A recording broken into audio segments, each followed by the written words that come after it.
When you need mealtime inspiration, it's worth shopping Kroger, where you'll find over 30,000 mouth-watering choices that excite your inner foodie. And no matter what tasty choice you make, you'll enjoy our everyday low prices, plus extra ways to save, like digital coupons worth over $600 each week. You can also save up to $1 off per gallon at the pump with fuel points. More savings and more inspiring flavors make shopping Kroger worth it every time. Kroger, fresh for everyone. Fuel restrictions apply. With over 400 celebrity interviews and tons of pop culture nerdiness, Too Opinionated is a safe haven for your inner geek. Find us at meistercon.com or on YouTube under MeisterCon Pod. And please subscribe. It would really help us out. Thanks, everybody. Hi, I'm Sherilyn Fenn from Twin Peaks. What did you do on your last Saturday night? It's a new scripted podcast series that starts right at the beginning of lockdown, when a single mother and out-of-work writer named Gigi realizes that everything is about to change. Did you hear something? Toilet paper. People are hoarding it. I should have done that. The Last Saturday Night, an ElectraCast podcast. You'll love it. Episodes available June 28th, wherever you listen to podcasts. ElectraCast.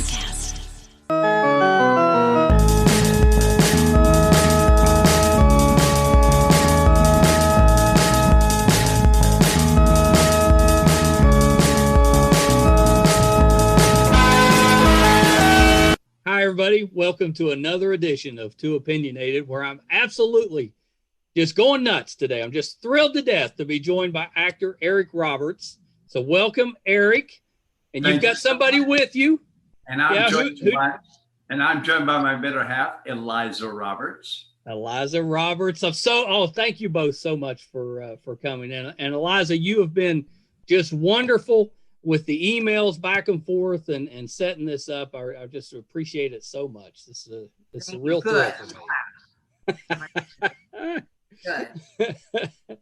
So Eric, I hardly know where to start. Before we got on here, I was talking a little bit about just the longevity of your career and how I kind of grew up, watching so many of your movies and television roles with that. And I just, I was looking, I go through IMDb or DB and look to kind of, get an idea of some of the roles that, and remind myself. Well, there's like 600 of them on there for you. It took me half the day to get through them. I have been so lucky, and I've had so much fun. And every day we get offers from somewhere in the world, because everybody can afford a camera now. So everybody's their own movie studio. So everybody's making a movie. Yeah. Do you know there are more movies being made now today as we speak than are made in all the movies put together in the past? That's how many people have cameras. Really? I mean, it's crazy out there. Yeah. Wow. Yeah. That's what allows you, especially now, what allows you to stay, so busy? I mean, don't you ever just want to say, I've done enough? Well, the problem with that is I have the best job on the planet. I've seen the planet, and I have the best job there is. And I've seen the world for free, and I have her. And this is my manager, this is my boss, this is my wife, this is my best pal, it's my girlfriend, and it's a great package. So I've kind of got it made. I love that, and I love the fact that you guys are a team. That is so terrific, especially with as busy as you are, but you still get to do everything now together. And I know she's probably handling all the ins and outs, so and I bet you'd be lost without her. I'm also not her only client, so she's busy. Oh, but, really? Yeah, she's got a lot of clients, and some of them are even more recognizable than I am. So she's well, so what you're saying is she's the big deal. See, I should have introduced Eliza. I should have introduced you and let you introduce Eric. Next time. Eric, I've always been curious. What made you want to go into the entertainment business? How did you get started? Well, acting got started for me because as a little kid, I had a terrible stutter, and I had trouble talking. Found out when I memorized things, I could speak as if I didn't have a stutter. So at like first it became hide stuff, and then it got to be fun, and then I got good at it. So in those steps is how I finally became an actor. Yeah, I love that.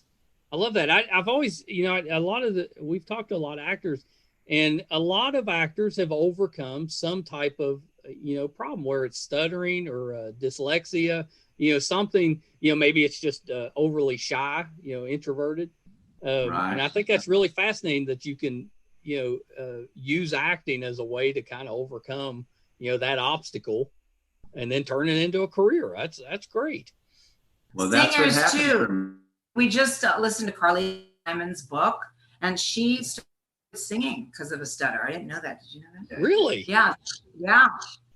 Yeah, that's great. Have you ever had to play a role where you had to stutter? I have, and Patrick Warburton has started a movie that he cast me in as one of his sidekicks. Yeah, and I played a guy who had a terrible stutter, and it's such a movie.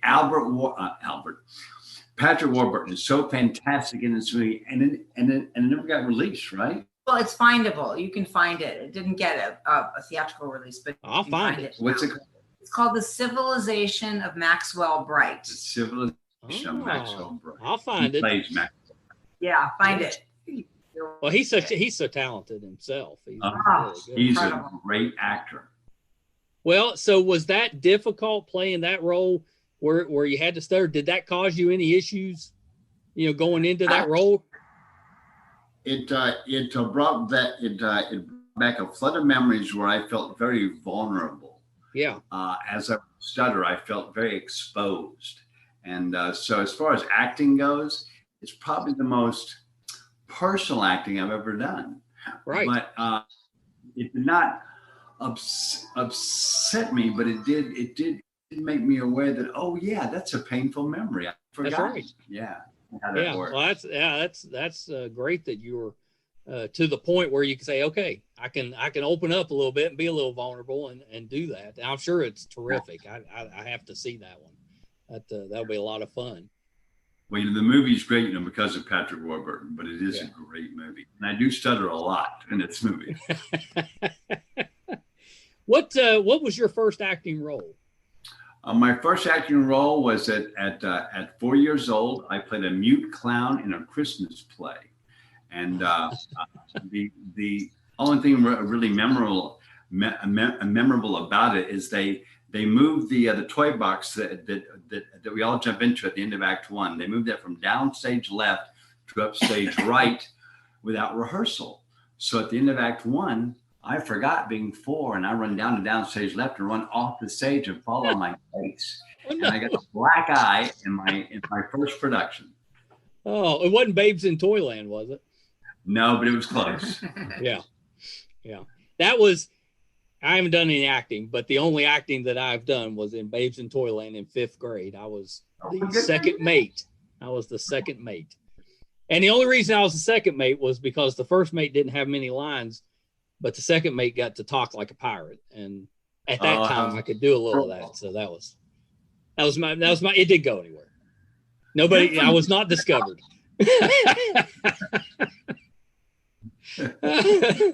So did you start in television, or did you go in movies? Were you in theater?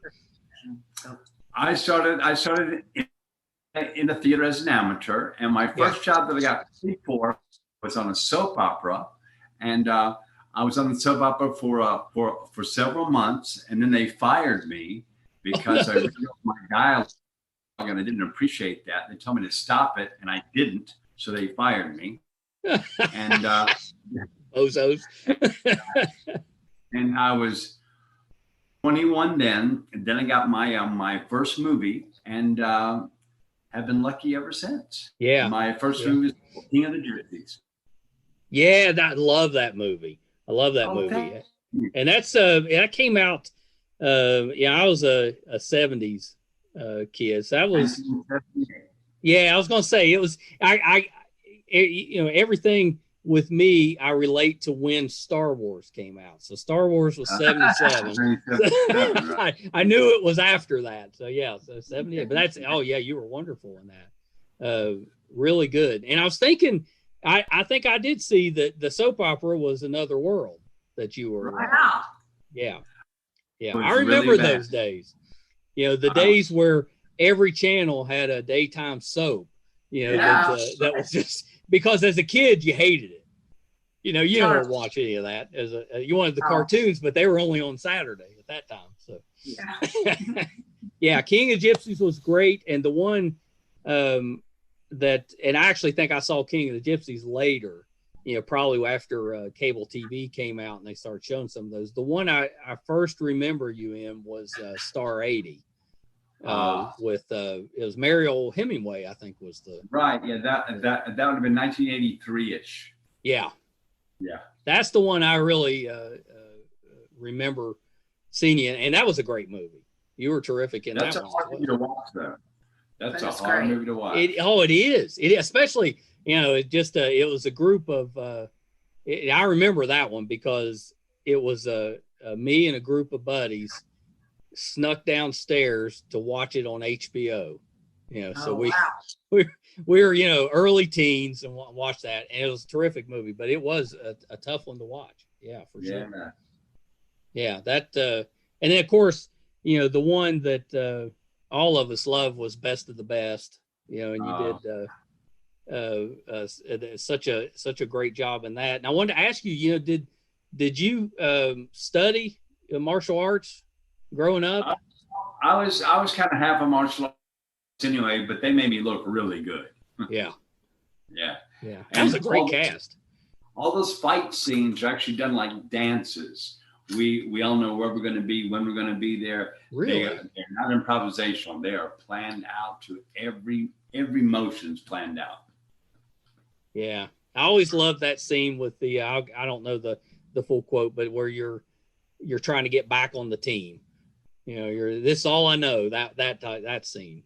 Oh, with James Earl Jones when I come back after my son's been hurt. Yeah. Right. I always love that scene, and Chris Penn was in that movie. I thought he did a really good job.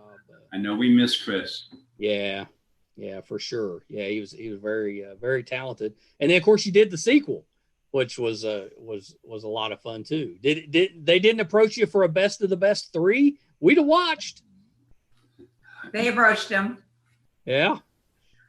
Yeah, he didn't. He kind of felt like the series was sort of done for a minute. Yeah, you've done that.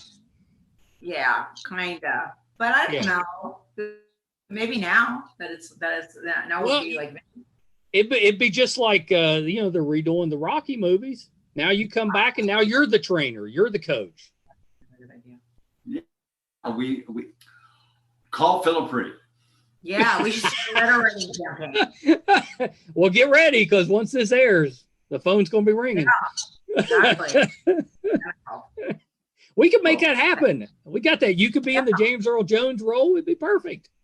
Yeah, it would. Okay, good idea. That's we're done. That's my next call. Yeah, get on that.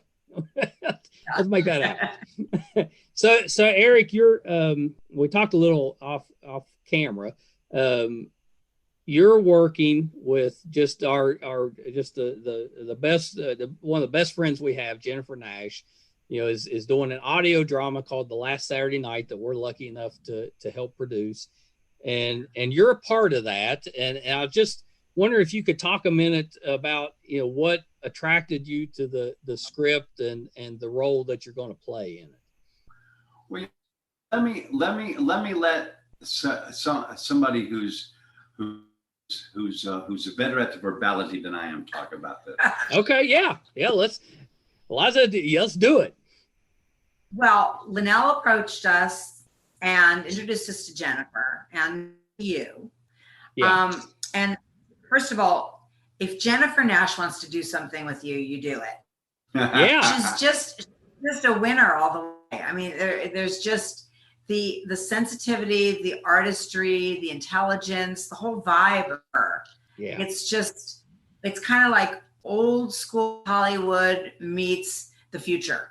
And she's really amazing. I mean, she should be president, you know? Hey, I agree. I'm a big fan. Yeah. So that's part of the reason. And then the material, she said to Eric, you can choose which role you want to do. So he ended up choosing both roles. And yes. Yeah. And then it was like working with a real director that you guys were talking about Star 80. That was working with a real director too. Right. Nowadays, you kind of wonder sometimes why they even have a director, because they don't let the director direct. Yeah. Everything's about her and make the schedule, and everything's done by committee. And this was just a beautifully rich experience, and the characters were so alive, which is understandable when you know Jennifer. So there was just, and not to mention it was easy. We did it from home. Yeah.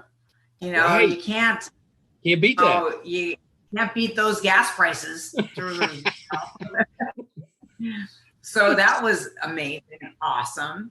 And it was the hardest thing about it was the wonderful microphone that they dropped off at our house, which scared us a little bit because it was high tech. Yeah. And we were like, oh my God, do we have to have like 3 millennials over to teach us how to do this? But we figured out, ask her. Did the recording work? I hope so. Oh, it did. It did. Let me tell you, the only recording that hasn't worked was mine. That's the only one. What? But you're a professional recorder. I know. So I've got just a small little role, because one of the stories is based on my day job's in a hospital, and it's a story that I told Jennifer, and she put it in. So she asked you, well, can you play yourself? And I was like, well, that's probably all I could play, but I'll give it a shot. Well, what she didn't tell me was the role of the older gentleman that's in the scene with me was she cast Ed Asner as the older gentleman. Well, that's a little bit of pressure, for a non-actor. So we recorded with Ed, and it's a scene where I have to get emotional, and I was really worried about it. But he was so good that I actually got emotional. He was so believable that it made me kind of emotional. So we got this, I won't say great. He was great. Mine was passable, but we got this recording, and then she calls and says, oh, there's a problem with Ed's recording. And I was like, oh no. And she's like, well, it's not Ed. That part of it was fine. It was yours. So something with the mic we were using made some sound. So I have to do my part over. And I'm really nervous about it, because now I'm going to be doing it without Ed, who's the whole reason that I was pretty good. So I told her, I was like, I don't know. Here, okay, I have a suggestion. Okay, I'm all ears. First of all, was it that microphone, the digital microphone did she give you that? No, but that's what I'm using for the next one. That's what I'm going to use. We used one of ours, which was here's a suggestion. When I worked on A Streetcar Named Desire, the one that was done for television with Anne Margaret and Randy. Okay. So Anne Margaret had an incredible, they added some material from Tennessee Williams, hadn't been original, but they were permitted to use it. And it was a very emotional scene in a carriage going over cobblestones. Yeah. And the sound didn't work because of the sound of the cobblestones. It was extremely emotional. So Anne Margaret had to go into a studio, an ADR studio, post-production, audio only, with an actor to play off of and try to recreate this emotion. And like you, she was sleepless nights. She was very worried to not capture the magic and everything.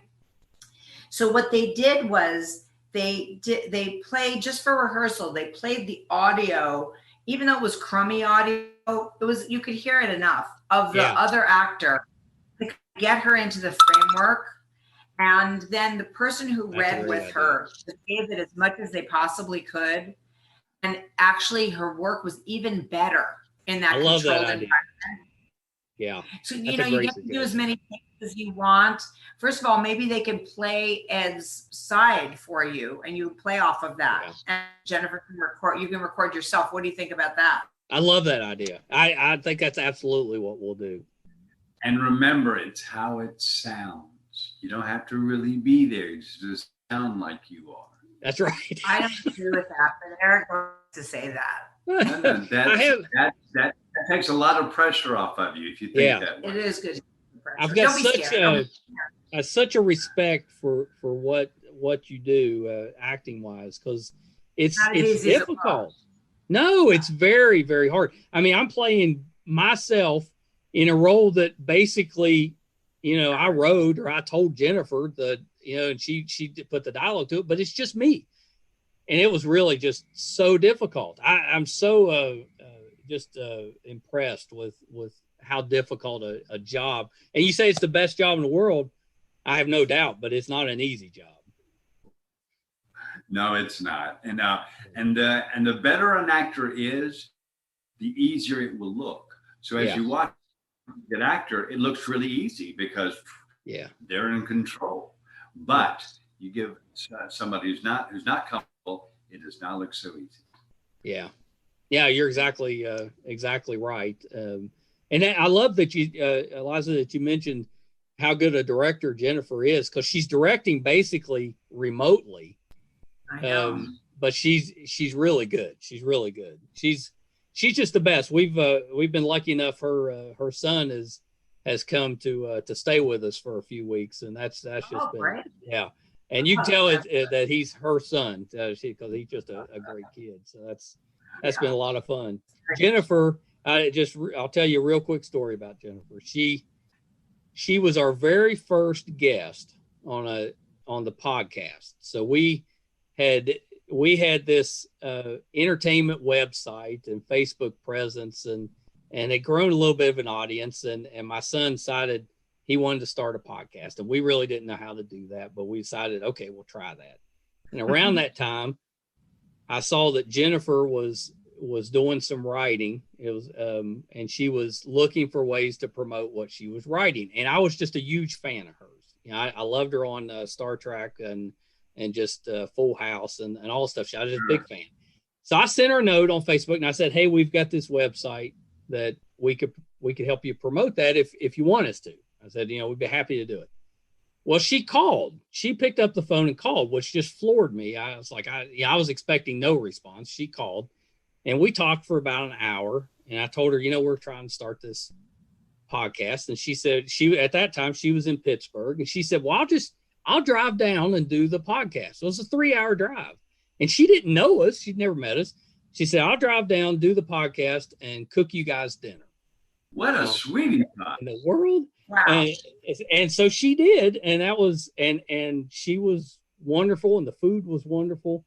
Funniest part of that story is I called my wife.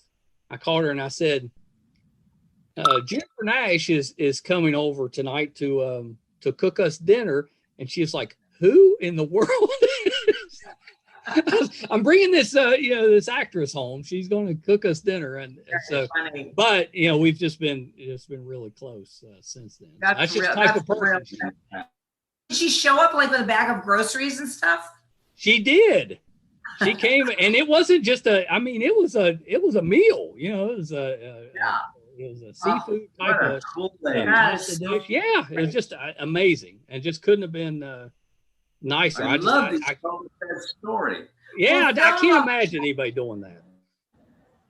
Film buffs have to stick together. That's they right. really do. Right? Well, she always has said, we kind of stayed close, and she doesn't really need my help, but the one thing that I have is this brain full of just useless knowledge and trivia based around TV and movies. So that's what I can offer her. She throws something out there and I'll be like, this is who was in it, or somebody's already done that idea. So yeah, so that's my contribution. Wow. Did your son inherit any of that? He doesn't have that, but he is such a talented writer. I have no doubt. He's in film school at the moment, and I have no doubt he's going to do well, because he writes every day, and his problem is he jumps from project to project. But I'm biased being a dad, but he's so talented, and I keep telling him, one of these days you're going to finish one of those, and it's going to be great. So he's got, I don't know where he got that talent. It didn't come from me. It must come from his mother. So he's terrific.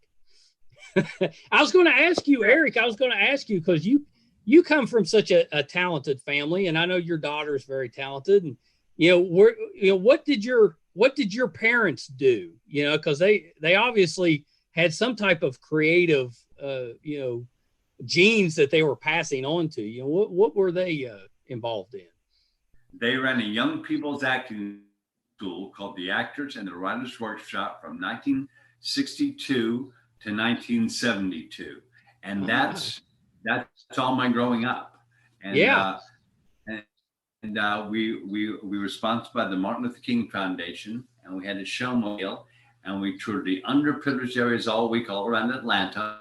And then on the weekends, we would have theater in the park. It was actually structured the same way Joe Papp's theater was in New York. That's what we copied in Atlanta.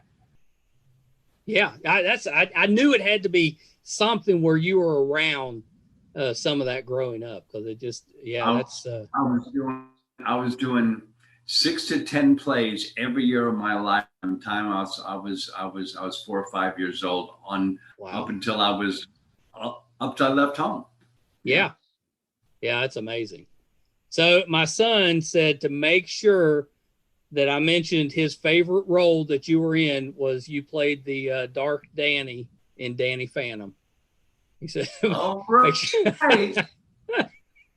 I was like, well, that's one I wouldn't have come up with, so that's pretty good. Me either. Good for him. Well, he knew that one. He knew that you played Mongol in Justice League. That for him, that's what he was growing up with, was some of the cartoon stuff. So he knew you from that, and then of course, once I was like, well, no, this is him. This is who's behind the voice. He's like, oh, okay, I've seen him in some stuff. So yeah. I thought he said, make sure you mention that. Well, tell him thank you. I will. And of course, we have we do a manly movie night, so it's just whenever the girls are out of town or out of the house, we the boys get together and we watch, what we call a manly movie. So one of them that, we showed them Best of the Best. That was one. But the last one we watched before all this pandemic and stuff hit was Expendables. So we got to, and they love that. Nature of the Beast. You got to get Nature of the Beast.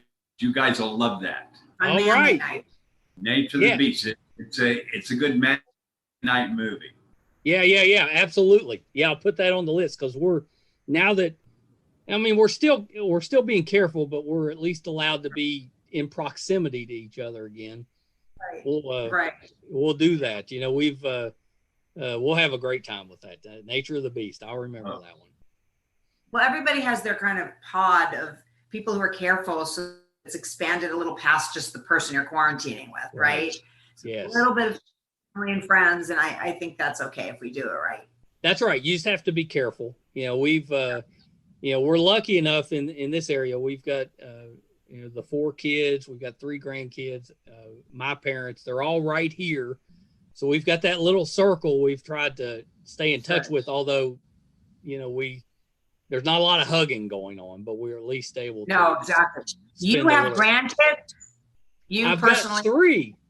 What? I've got 3. Yeah. And it all happened within a year. I've got, my oldest has got a little girl that's 10 months. And then my wife's youngest has got the oldest grandkid. He's 15 months. And then my wife's daughter has got a 6 months. So we've got 15, 10, and 6 months. I thought you were like 38, somewhere between 38. Oh, bless your heart. Yeah. I mean, and that was an old guess. Oh, see, now I'm taking that clip right there of you saying that. That's all I'm showing from this.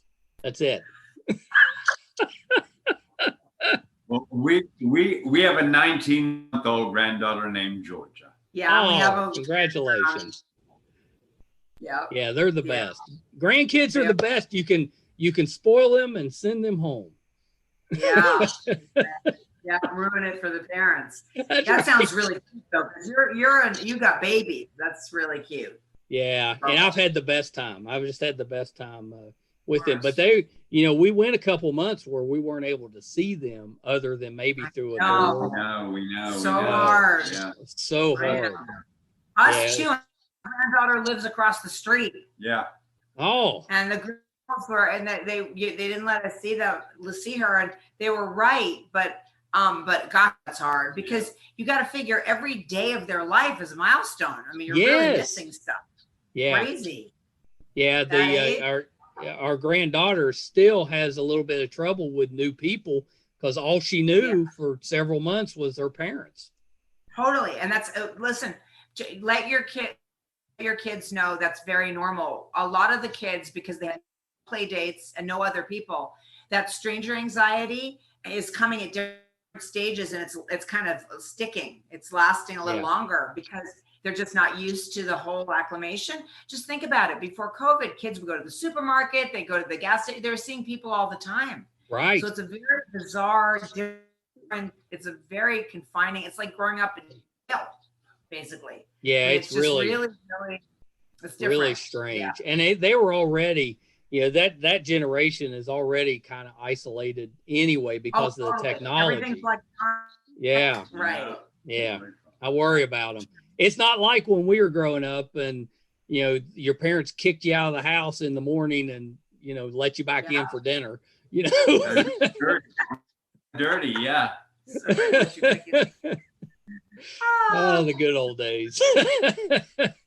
I know.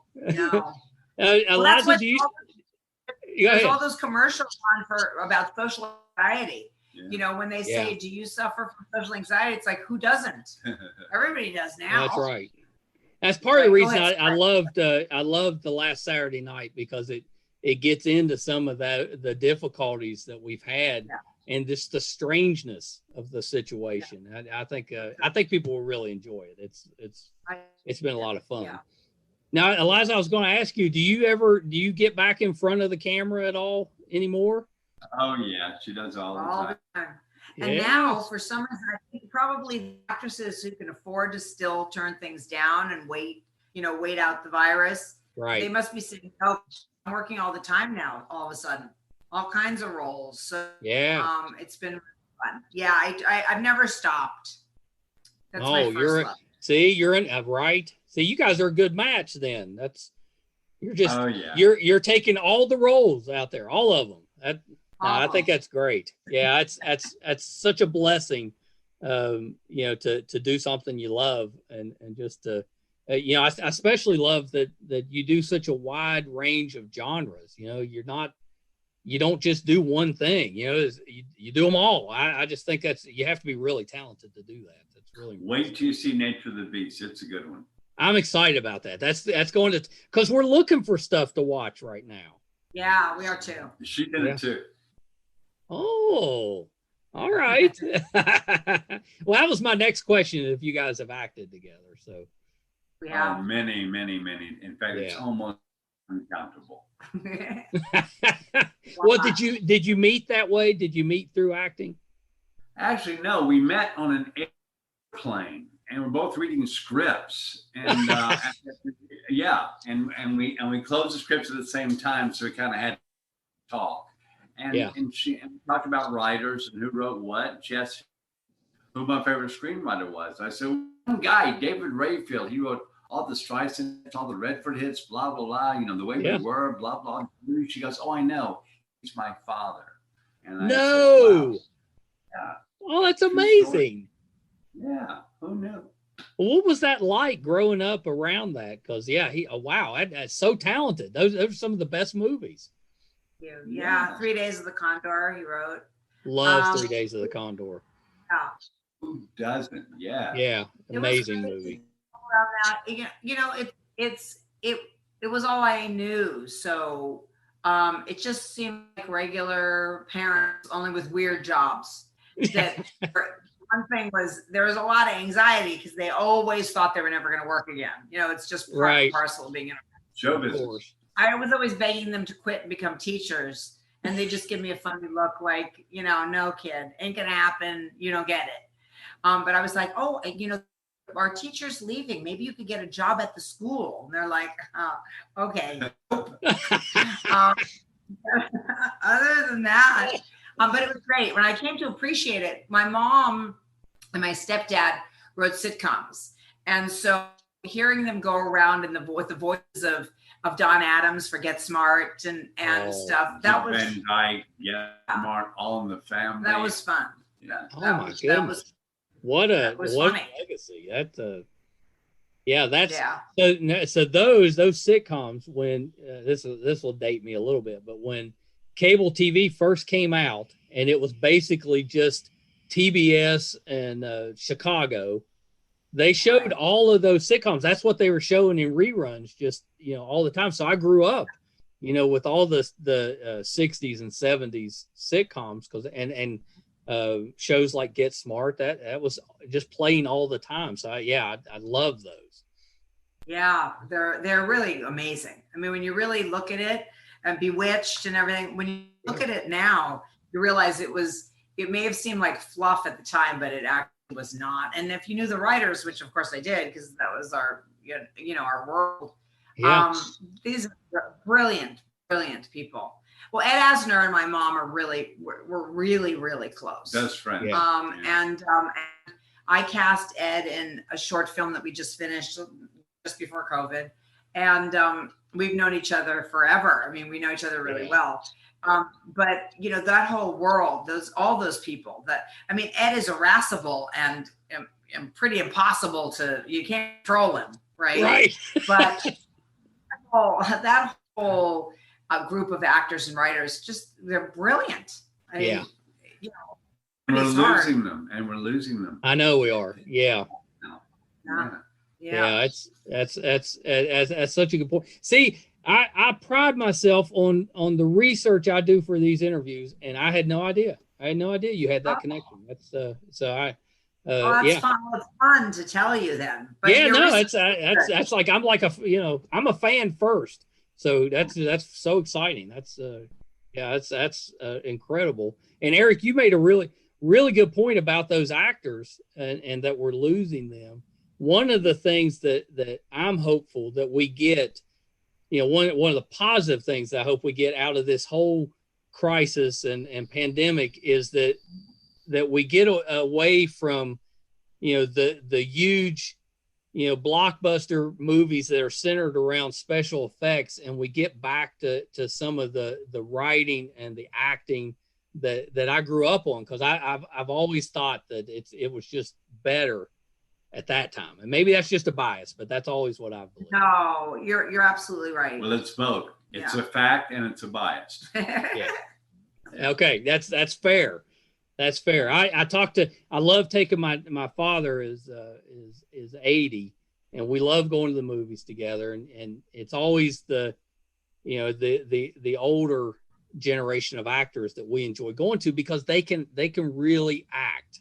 You know, it's and Ed Asner's one of those. You know, we used to love going to see James Garner. Clint Eastwood's a really good actor. You know, just stuff that you can go and just really enjoy the performance.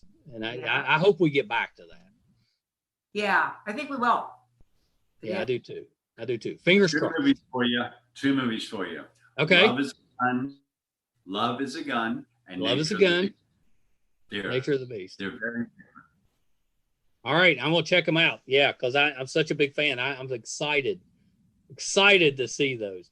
Is there a role you've both done so much, but is there a role out there or someone you would like to work with, or a genre that maybe you'd like to do? Is there anything left that you haven't done? There is for me. I want to play a real dichotomy. I want to play, it's just an example, not this specifically, but this kind of thing. I want to play like a hard-nosed cop who has to go undercover as a drag queen. Something very opposite the same character. Something that's a real dichotomy. Yeah, that's what I want to do. I'm behind that. If you need an investor, I'm behind that. I'm on board. See, now me, I think you need to do more Westerns. I love you in the Westerns. I really enjoyed you in Purgatory, which I think is kind of underrated, but I think you fit right. You look like you could be a cowboy. Thank you, brother. That's a compliment. Thank you. Well, that was meant as a compliment. Westerns is something that I grew up on and always enjoyed. Me too, you pal. Yeah, and luckily we've had some good ones over the last 10 or 20 years, but not enough. We need more of those. Not enough. Yeah. For sure. Well, let me ask you this, Eric. Who did you grow up idolizing, or what actors do you enjoy watching now? It would have probably been, as a boy, it would have been Steve McQueen, because my first heroic movie that I saw at an age, I was 7, 8, or 9, but it was Sand Pebbles, and I just fell in love with Steve McQueen, and that was my hero for the next 10 years because of Sand Pebbles. And he was so cool, and he was so normal, and he was so quietly heroic. That's what I wanted to be. Yeah, one of our manly movie nights was Bullet. I made sure we watched that one. So that's kind of the manly movie nights. Yeah, well, that's a great one. Steve McQueen is they don't make them like that anymore. No, they don't, pal. Yeah. No, they don't. Anybody now that you haven't worked with that you would like to work with? There's many of them. Who do I name though? Well, there really are a lot. Like, he loves John Cusack. He loves Joan Cusack. Joan Cusack, I would die to work with. Are you kidding? Yeah, she's so talented. Oh my God. Yeah. And she's one of my heroes. Yeah, she's something. He is too. He's up there with the oh my gods. He's something. Yeah, talk about a talented family. That's a really good one. That's a good one. My son Keaton Simons, he's a recording artist, and his movie is about to come out. It's called Love, Weddings, and Other Disasters. Love, Weddings, and Other Disasters. It's not exactly a manly movie, but it's still good. Right. And he got to work with little romantic movie. He got to work with Jeremy Irons and Diane Keaton. Wow. In that movie. And also Maggie Grace and Diego Bogota, I think it is. I like Maggie Grace, yeah. Incredible cast. That's a great cast. When's that one coming out? Dennis Dugan directed it. It's coming out soon. Now with movies coming out, you don't really know what that means. Are they going to be streaming? Right? Yeah, so, it's different. So we'll see what that means. I hope that comes out soon. Yeah, I'm actually a big fan of your son's. He's really talented. That's great. Yeah. Thank you. We love hearing that. Yeah, I didn't know that one, but I think Jennifer told me that. Oh, that's her son. I was like, oh yeah, I'm a big fan. Cool. Yeah, he's really talented. Hopefully Jennifer can use some of the music in Saturday Night, because I hope so. I think some of that can be a great fit. Yeah. His style, I think, would be really good. Yeah. I know she's trying to figure some of that out, but I would expect it. Yeah, I think that'll probably happen. I'm excited. Yeah, that would be great. It's interesting because a lot of the people who we work with, especially in television, have been wondering how to address the pandemic, like whether to include in their content, whether to pretend it's not happening, having about that. That was part of the delay for some of the series coming back on the air. It wasn't just not knowing how to work with COVID. It was also wondering how to include it. You know that, right? Yeah. Right. We have that talk before every scene pretty much that we shoot. Yeah, I think nobody knew how long it was going to be here, and no matter what you do, it's already old news because all the information changes every day. So you can't suddenly be doing an episode of The Resident, let's say, and have it be like, what? Like it's a period piece. Well, everybody's also realizing that it may be around for a year or two. That's right. It's not going. Yeah. So what Jennifer did was smart. You know, I think just to deal with it is a good idea. Yeah. You know? I'm curious what we're going to see in the next year, especially because you can't really have the romantic scenes. You know, you can't have people in close proximity. You can't do club scenes, you know, where you have a group of people together. It's going to be really interesting. It all looks bizarre. If you see a movie that's not even very old, it just like, let's say it was released last January or this past January, it looks weird. Because they're like, oh my God, people are in the restaurant. Look out. Where's their mask? Where's their masks? It's totally. You know what they're doing on daytime TV for the love scenes? No, what are they doing? They have to bring their better halves for the kissing. They're actual partners. Yeah. And they just smart. the way they shoot it. Yeah. The way they shoot it, they just obscure who the person is. And the actual, boyfriends, girlfriends, husbands, and wives are coming in to do those scenes. But after you're over the absurdity of it, isn't that smart? It's amazing. Oh, that's really smart. You know, we had Eric Braden from Young and the Restless. He's a good friend. We know him well. Yeah. And he was saying they were at that time they were still trying to figure it out how they were going. Yep. Well, that's what they're doing on Y&R. That's what they're doing. That's what they did. Wow. Yeah, that's so strange. That's so strange. Well, some people, their partners are not actors. And so they're going with them to set. And then some of them, they are actors. And maybe they're on a different soap or a different show, or they're a different level. They're either a little bit behind or a little bit ahead, but they're doing it. Yeah. Isn't that amazing? Yeah, strange times, but that's awesome. I'm glad they figured out a worker. I wonder if they'll do that in some of the movies and TV shows that come out. Yep. Maybe. I bet they will. Yeah. It's very smart. Well, nowadays they have intimacy coaches anyway for love scenes. And so that kind of solves that problem. Yeah. You know? Yeah. I mean, that's true. The coach gets in there and suddenly changes your relationship. Oh, no. Yeah, you don't want to be bringing that home with you. No, I think it's really funny. A new kind of therapy. Yeah, maybe it would help some people. It might help. It might. Have a little coaching that could help them. Funny. Not everybody's as close as you two. The first person who brought up that idea has got to have felt it's got to have seemed like a joke at first. Yeah, well, it is a joke at first. Right. Yeah, for sure. Daytime, these shows need love scenes. You can't just not have them. Well, no, that's right. Yeah, and imagine somebody being like, "Well, I know. Why don't we just bring in our own boyfriends and girlfriends?" Somebody had to be like, "You're kidding, right?" Yeah. But can you imagine you have like a 5 a.m. call and your partner is used to sleeping in, and you're like, "Get up! We gotta go to work." Yeah, we gotta go to work.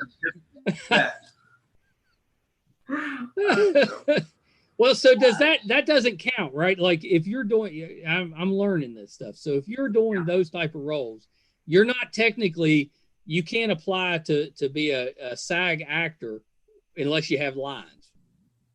Well, your background, but if you interact with the principal, it's called special business, and then they have to pay them. They can't not pay them. Anybody on camera, they have to pay them. Yeah. So if they don't have lines, but they're interacting, they have specific direction, and they interact with the principal, they get a good bump. They get some money. Yeah, that's good. Yeah, Linnell has been trying to educate me on some of that. I didn't even know what a side was. You know, I've learned what sides are. You know that. Right. Oh, that's cute. Yeah, I know. I don't know where we ever got that word. Why they're called sides? I have no idea. Yeah, that's strange. So I don't want to keep you guys for too long, but Eric, I got one more for you because I just thought this was interesting. You were in a movie, it's been years ago, but it was around the bird flu. I think it was called Pandemic, if I remember right. But have you thought about that at all? Just the strangeness that you did every day, because talked about COVID basically. Yeah, right. Every day. In fact, when we got our lockdown, that's all she talked. God, your movie, Eric, Pandemic with you and Faye Dunaway, blah blah blah. She talked about it for days. That's what I was thinking, because it was like, oh my gosh, you're looking back at it now. Parallel. Yeah, really. It's one. I wonder. I'm not sure what platform is. I'm sure somebody has that, but I wonder. I bet you that one is. They've had an uptick in viewings since this came out. They have, actually, because the way that I had never really necessarily seen it all the way through. Yeah. Sorry. And then, come on. And then I stumbled on it because it was showing like crazy. Yeah. And I was like, oh. And first I thought it was a new movie because I forgot that was the title. And then I realized, and then I watched and I was like, oh my God, did they make that this week? I mean, it's unbelievable. Because all this terminology, social distancing, all these things that we've never heard of before. Shelter in place, whatever. There's a bunch of different stuff. Yeah. And there has been an uptick. We actually checked. And people are watching it. Listen, we heard, and this is true, that there was a leader of one of the countries that saw some clips from the movie, thought there were actual clips, news clip, of an uprise in the virus in a certain country, and put those forward asking for funding for whatever. Really? And then somebody was like, that's not the news, that was a movie. Yeah, true story. True story. I don't know how you look it up, but look it up and see the whole story. I guess you gotta have a sense of humor with this stuff, but it's a crazy time. Crazy. But I was just thinking that. I was like, I'm pretty sure that Eric was in that. You're like the mayor or something in that movie. Yeah, that's exactly mayor, right. Governor, something like that. I think I was a senator, but yeah. So that was I just thought to have, from what I remembered, because I remember seeing it, but it's probably it's been years. You have to watch it again. Watch it I think I'm gonna have to, because it's weird. It's very eerie. Verbatim, it's like it's mind blowing. Yeah. That's so weird. That's so weird. I'm curious to see a few years from now, when all this we get it under control finally and stuff. What are the pandemic movies that are going to be coming out? About this time. That's going to be interesting too. I know, it's weird. I'm sure there'll be a bunch of them. Yeah, sure will. Well, thank you both. This has been the best time. It's a pleasure. Such a pleasure. Thank you. Yeah, you're adorable. Thank you. Thank you so much. I'm going to live on you saying I was 38 for a long time. Okay. I'll tell you one more. It's real quick. I'm not supposed to be telling you stories, but I'm going to tell you one. I went to the gym. This has just been a week or two ago. I'm getting ready to turn 51 this Saturday. I'll turn 51. Happy birthday.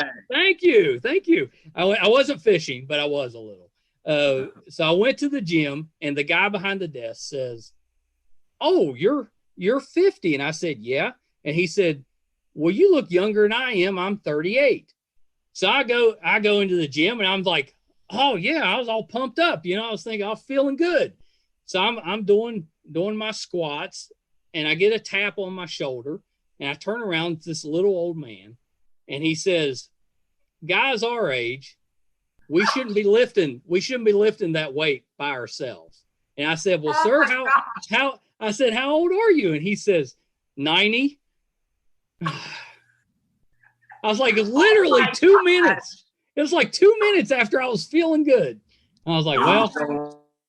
It was the light. It was bad light. That is so funny. Oh my God. I just gave up. I just went home. Maybe you should That's a good story, dude. That's a good one. Don't go to the gym anymore. Yeah, see, I know. I was like, but see now though, I've got two 38s and 190. Yeah. So my average is coming down. There you go. Guys our age. That's really funny. Tell how old you were? No, he never asked. So I was just like, okay.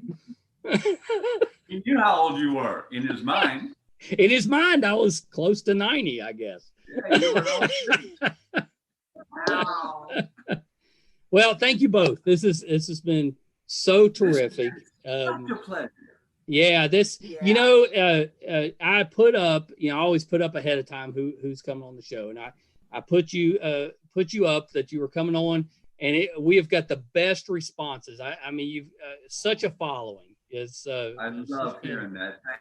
Yeah, it's just been great, and Eliza, such a pleasure to have you on. I just learning about your family has just been amazing. That made my day. Thank you. Before I let you go, real quick, is there anything that either of you have upcoming? I know it's a difficult time. There's not a ton coming out, but anything you have coming out that we can kind of keep an eye out for? Well, Stalked by My Doctor, Part 5 on Lifetime is going to be out next.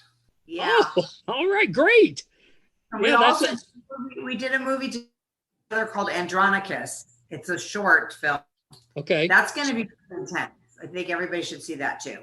Andronicus. I love the name. Yeah. But you need to be a grown up to watch that one. Okay. All right. Not for the grandbabies. No, not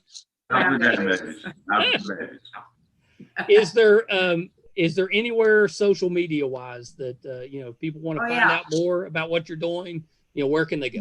Well, we both have Twitter and Instagram. There are a few fake ones, but they're real, most of them.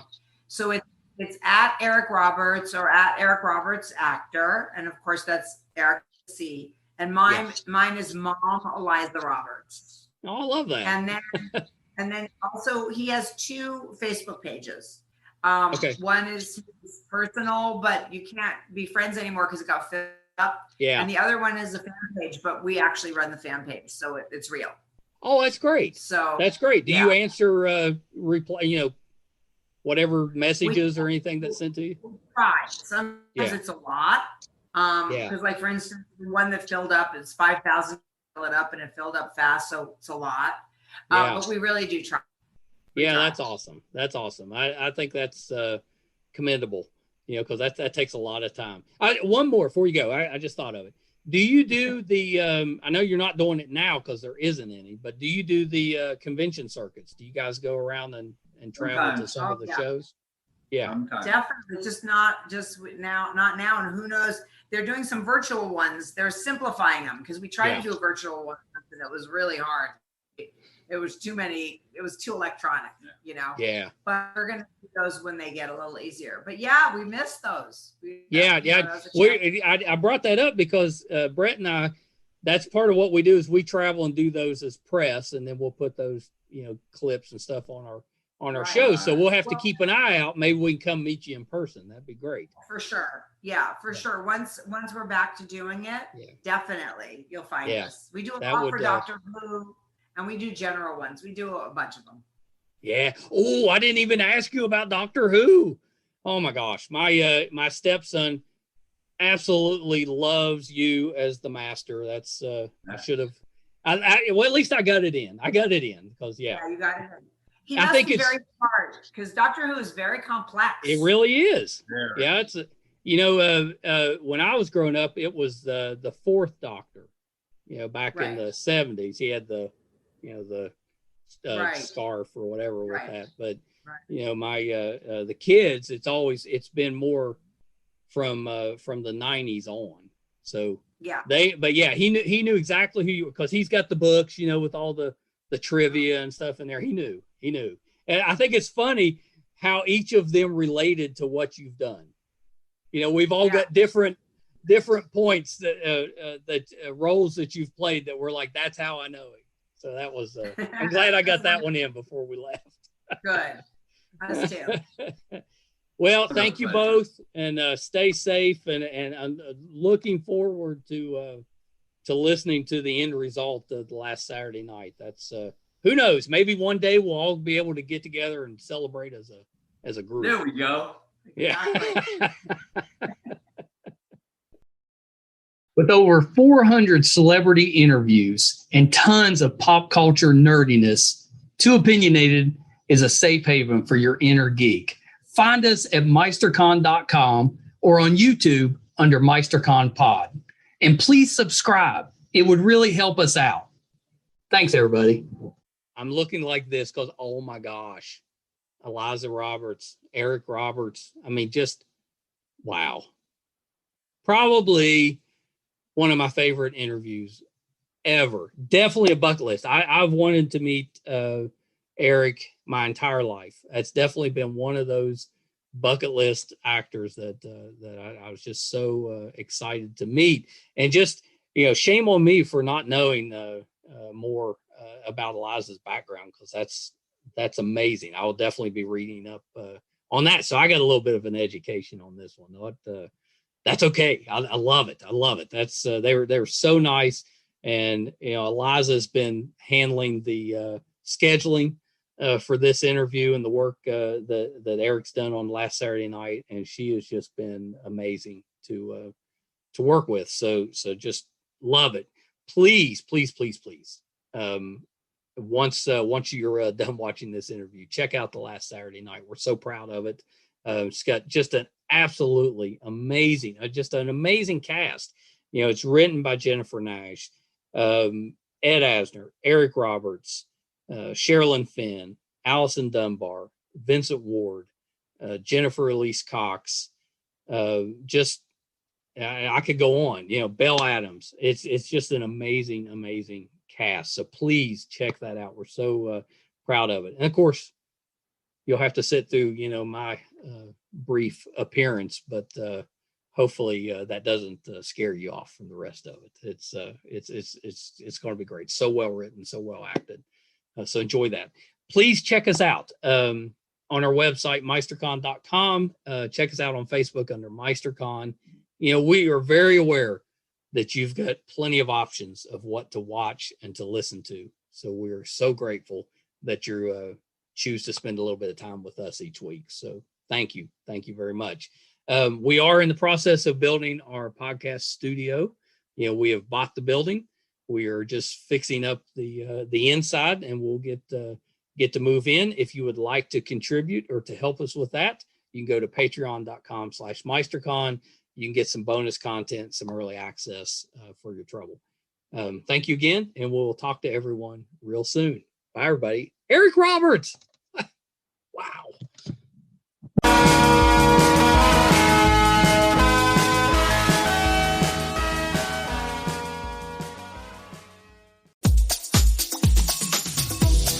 For those of you who dream of a world where music and podcasts live together in perfect harmony, now for the first time, ElectraCast gives you a magical compilation, Pod Till You Drop, Volume 1, where we give you the best in tunes and the best in podcasts. Feast your ears and hear the culture. Available now wherever you listen to music.